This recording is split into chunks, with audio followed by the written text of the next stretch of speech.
Hello, and welcome to Life of a Boss, the podcast, hosted by entrepreneur, public speaker, and mentor, Jason Hardin. This podcast is all about helping audiences create and reach their own definition of success through positive thinking, perseverance, and personal development. Having survived extreme obstacles from an early age, such as cancer, poverty, abuse, family dysfunction, and even homelessness, Jason has learned how to master the art of resilience and defy all odds to become the boss he is today. So, get ready for some serious game and remember to keep an open mind. Now, without further delay, here is your host, Jason Hardin.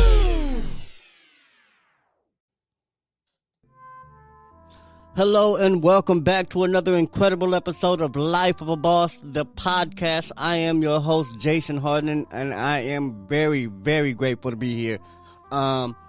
Earlier this week, we had the pleasure of airing our interview with Mr. Steven Sneed, great business partner, great entrepreneur, great guy all around, community man, mentor, producer, filmmaker, and just a good guy to know and to have in your Rolodex. And we were able to get him and sit him down for an interview to tell us basically the ins and outs of transitioning from a regular 9-to-5 work life to this entrepreneurial lifestyle, and we know that it's not an easy transition for everybody, and I don't think it's an easy transition for anybody, really, because to get to that level to where what you're doing for yourself or what you're doing in regards to a personal business, to get to the part where that outweighs or at least competes or compares with what you're making in the professional world, is just challenging. To get there is not easy. You're going to have to really focus and really work hard, because to even get that there while you're working, it's going to be like working two jobs. So but good thing we have someone who's done it in our face to come in and speak on the leap of faith that he took from working that 9-to-5 to being a full-time entrepreneur. Now, of course, a part of his hustle and his entrepreneurship, he still has a part-time gig with the Boys and Girls Club, but even that is so aligned with what he does personally and how he does it, which means the freedom he has, the network he can tap into, the way he can tap into those networks, and just he has so much freedom with the job. The one part-time job he has left, it's like it's part of his entrepreneurship life. So that being said, catch that interview. It's a pretty lengthy interview. It's over 30 minutes, I believe. But catch that interview, and you'll really get a good idea of the mindset and the work ethic it takes to really make that transition, if you've been thinking about that transition. Whether or not you've never had your own business, whether you have your own business and you're deciding whether to dive into it full-time or not, watch or listen to that episode and really take some notes, because Steve didn't just do it, he did it pretty well. In this episode, I want to give you my top takeaways. I think I have maybe 7 here. My top takeaways from that interview, because like I said, I love for the interviews to be all about the guests and the value they bring to the audience and the best of what they know, and so I like the guests to talk, but I do these takeaway episodes just so I can reflect on everything they said and really can dive into some of the concepts they brought up without wasting their time or shortening their responses to my audience. So that being said, let me give you the first takeaway that I got from my interview with Steven Sneed, and that is at work, entrepreneurship was all he could think about. I asked him, what was that deciding factor? What kind of made you, transition? Where did it start? And that's pretty much where it started. He would say at work, he couldn't think of anything other than what he wanted to do for his business. You know, whether that be creating designs, whether that be shipping off products, whether that be meeting new folks, or creating new events and things, and it just competed with his attention and his focus at work. And I think that was the tipping point of that transition. So for those of you who find yourself not able to think of anything but what you could be doing for yourself, and I don't mean I could be golfing right now, I could be watching Netflix, not that type of shit. I'm talking about, man, I could be investing my time into my business. I could be over there rounding up clients. I could be selling products right now. If you're thinking about anything like that, you might want to explore that transition. You know, you might want to explore how you can position yourself to make that transition. What will it take for you to leave your job? How much would you have to make outside of work? How much would you have to, where could you cut and minimize from your life to keep costs down so you can make that transition a little more easier? But yeah, start thinking about that transition if you can't find yourself thinking of anything other than working for yourself and starting your own business or building your own business.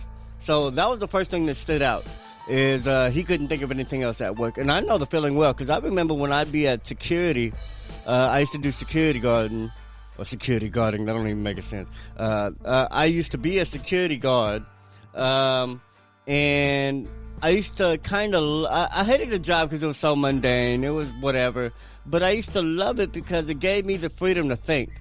I was almost just a body for most of those security positions, so they didn't care about my mind. You know, I didn't have to focus on work. I didn't have to perform any problem solving. I just pretty much had to stand or sit somewhere. You know, and the benefits of just having to stand and sit somewhere is that your brain can go free. So in my mind, I would be building my business. I would be creating plans and making lists and going over what I need and seeing how much for my check I can invest in products and in equipment, and that's all I would think about. I would make notes if I could. If I was at a place where I could write, I would have a tiny little notebook and a pen and just write lists and to-do lists and things I want and things I need and ideas and I couldn't focus on work, and I'm glad I didn't have to have a job where I had to focus. I'm glad that I was able to imagine and visualize and fantasize about the life I really wanted to create for myself, and eventually got to do it because of jobs like that, because I spent time thinking and conceptualizing and planning while I was on the clock. So, if you find yourself not being able to think of nothing else, man, think about that transition. Anyway, the next point is, I guess it was an unfortunate incident, is that being laid off was the turning point for Steve. You know, and I think that's a great thing, and it takes me back to the episode I did about profiting from your problems, or turning problems into income, or turning problems into something positive, because, within every tragedy, within every negative moment, there are some hell of a silver lining. There's some silver linings that are better than anything you could imagine going into this negative situation. Like, you can literally come out of situations 10, 20, 30, 100 times better than going into them if you see the situation correctly and really capitalize off what you learned and what you've experienced. All right, so the one thing that really stood out is that Steve, when he got laid off, though that wasn't the last time he worked, it was the first time he was forced to make something happen, And I think that experience in being forced to make something happen made something happen. And, and making something happen gave him the confidence eventually to know that he could make it happen, So even after he went back to work, he understood that if he had to, he could survive without it. He knew how to get money. He knew how to use his time to build or to create product to go get money with, and he knew how to tap into his folks that he worked with, and just capitalize off everything that he does outside of work. And I think that's great because, like I said, the way he responded to losing his job, and even with that laid off period, he created a documentary film. We created the film, and it was an amazing project, especially to be produced in the time in which it was produced. Literally, I think it was.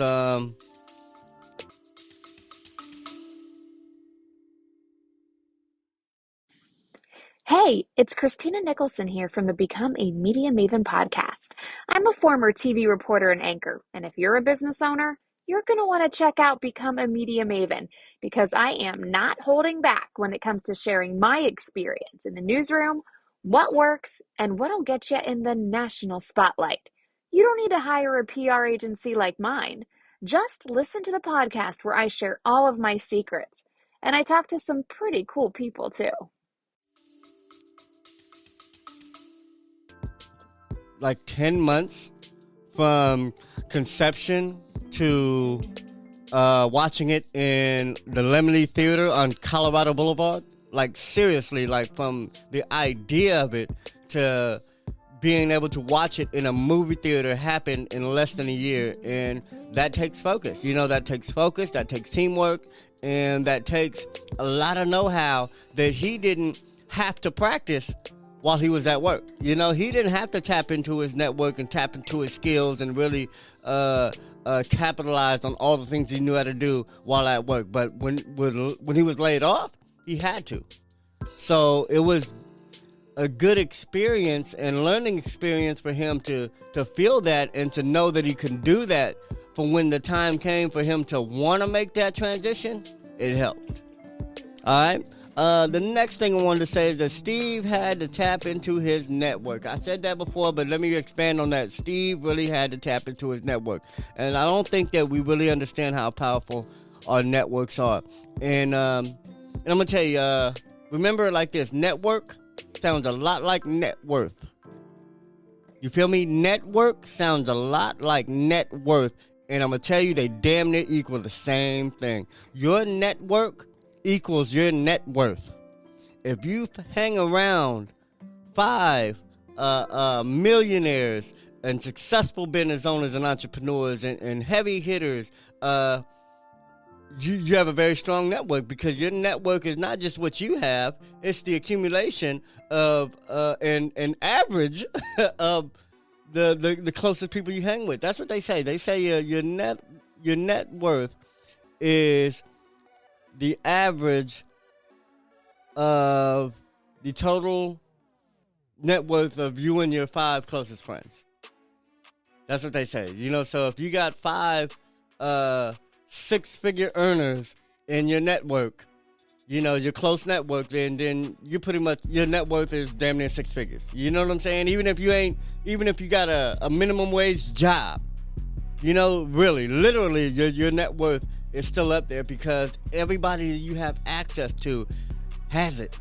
Anybody you can tap into, anybody you need something from is right there with it. So literally, that becomes your net worth. And I think that we underestimate our network, and we underestimate their value, and we don't really strive to build them as intentionally as we should. We should work on creating and building a great network. And I'm gonna tell you how it worked for Steve, because when Steve decided to take on his own journey of entrepreneurship, he was able to tap into everybody he still worked with, everybody who still liked him, parents, teachers, staff, administrators.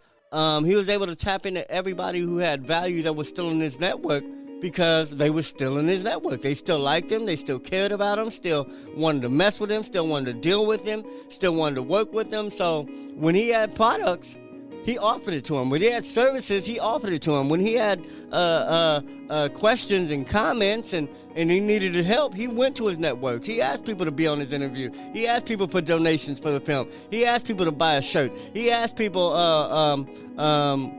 what they wanted to do with their I guess, projects and with the music they were doing, because he tapped into everything he knew how to do. He had music clients that were able to turn their music brands or their onstage brand into clothing brands. You know what I'm saying? So he was tapping into everything he was already doing and everybody he already knew to make his new venture successful. And that brings me to my next point, is to allow people to help you.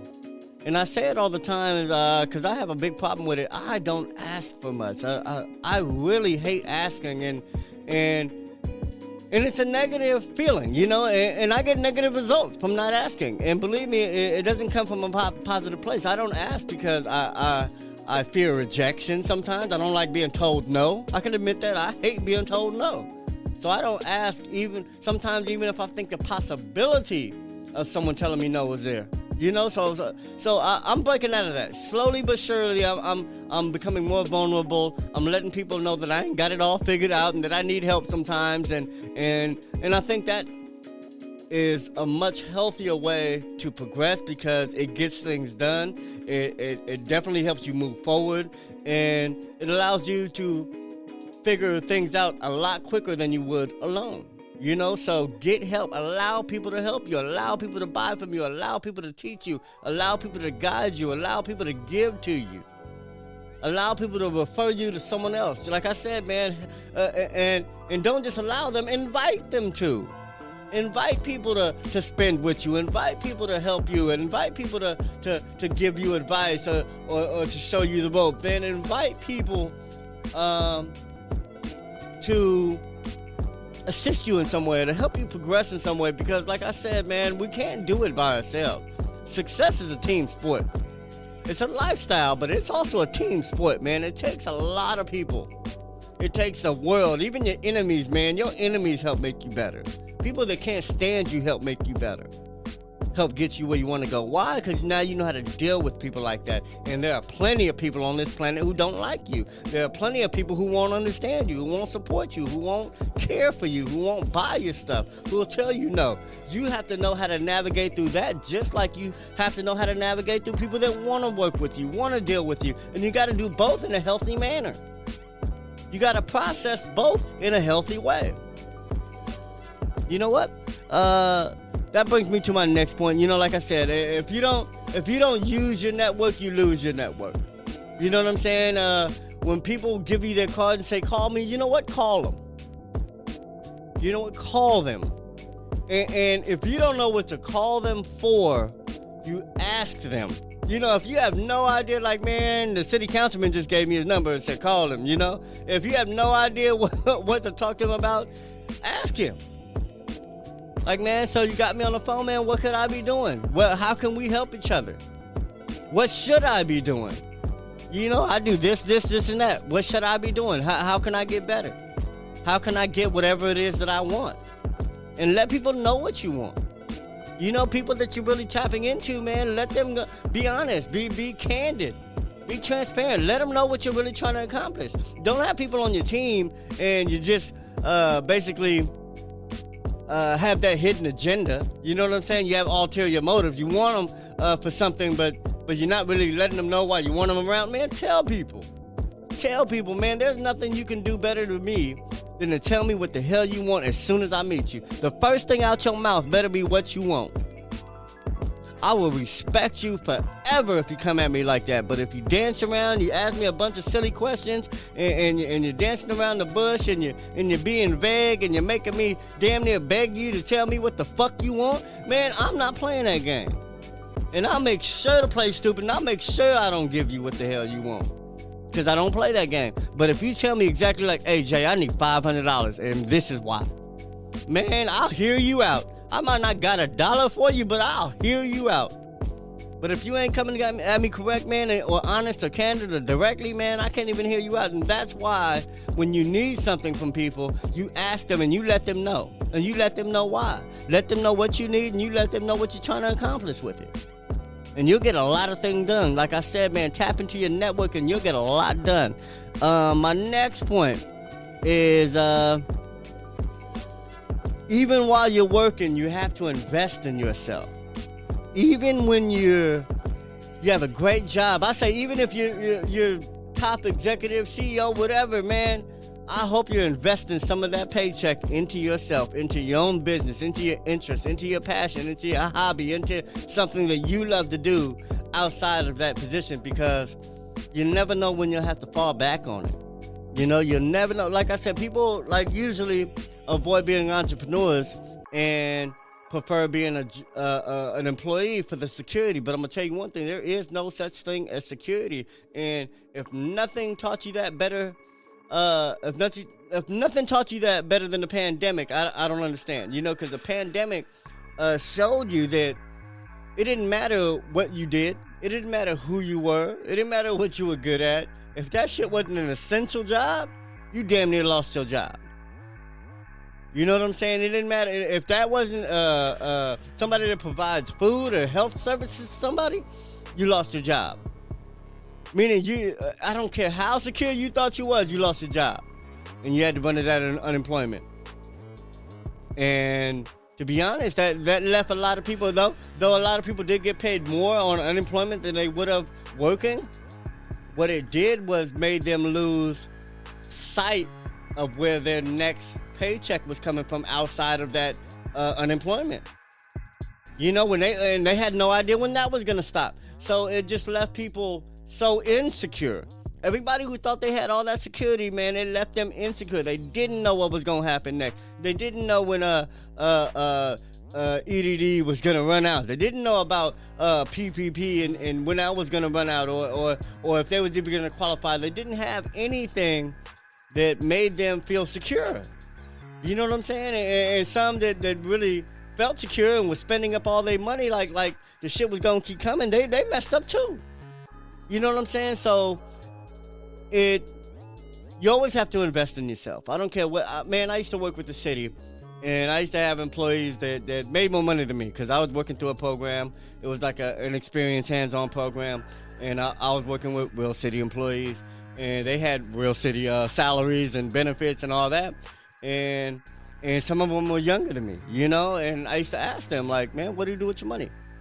You know, because I was there making like a little punk ass, maybe $600 a week or so, maybe even less than that, you know, maybe 600 every 2 weeks. It was, like I said, part-time, temporary work.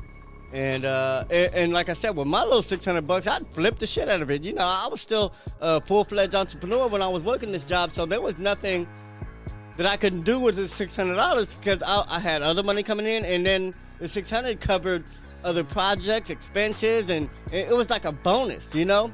And I would look at what these other youngsters was making that were younger than me and like, damn, if I can do this with $600, damn, imagine what they can do with they couple grand every paycheck, they few grand every paycheck. And I would ask them, and some of them, excellent lives, man. They were living like they were 50 years old, man. I literally met some 20-something-year-old cats that were living like they were 50. They had a woman, they had a home, a house they were paying for, you know, full-fledged family life, and I respected that. But the ones that were single and just going to cash their check, man, put some gas in their car and go party, I was like, damn, man, they just don't know how much they could be getting ahead right now. You know what? So that just brings me to my point, man. Always be investing in you. I don't care how good your job is. I don't care how much you make. Invest something into your passion, what you love to do, what you're good at, and build on that in some way. Buy equipment, take lessons, educate yourself, whatever it is, man. Better yourself in a way that doesn't have anything to do with your job. You know, better yourself in a way that you can offer some type of value outside of work and get paid for it. All right? My last point, I'm going to shorten this up because I'm already on here. I don't like to do these episodes when I'm by myself over 20 minutes. I really like to deliver game hit you with it and send you on your way. But so I'm gonna shorten this up for this last one. The key to change starts with self. And that's what he said, man. Anything you want to change, if you think your job is miserable, life is horrible, things suck, man, what are you doing to change that? If you hate Mondays, man, what are you doing on Saturday and Sunday to make sure that Monday's better? To make sure that you go to a better job, a high-paying job, or an activity you like, or make sure you don't even have to go to work on Monday if that's what you hate. You know what I'm saying? So what are you doing on the weekends that you could be improving upon to make your Monday better? How are you using your time? Are you making the most of your time? Whatever it is what are you doing? You got to ask yourself, man, what am I doing to feed into the shit that I don't want and to keep me away from what I do want, man? And you got to be real honest with yourself when you answer that question, because the answers to those questions are the keys to your success. When you tell yourself what you shouldn't be doing, you just told yourself what you shouldn't be doing. Man, I shouldn't be wasting time watching Netflix. I shouldn't be chasing these bars like that. I should settle down. You know what I'm saying? When you start thinking along these lines of responsibility and accountability, it's like that's where it starts. It starts with self-discipline. It starts with the actions you take. So anyway, man, that's my show for today, man. If you didn't watch his or if you didn't catch his live, man, check him out. And I love y'all. Peace.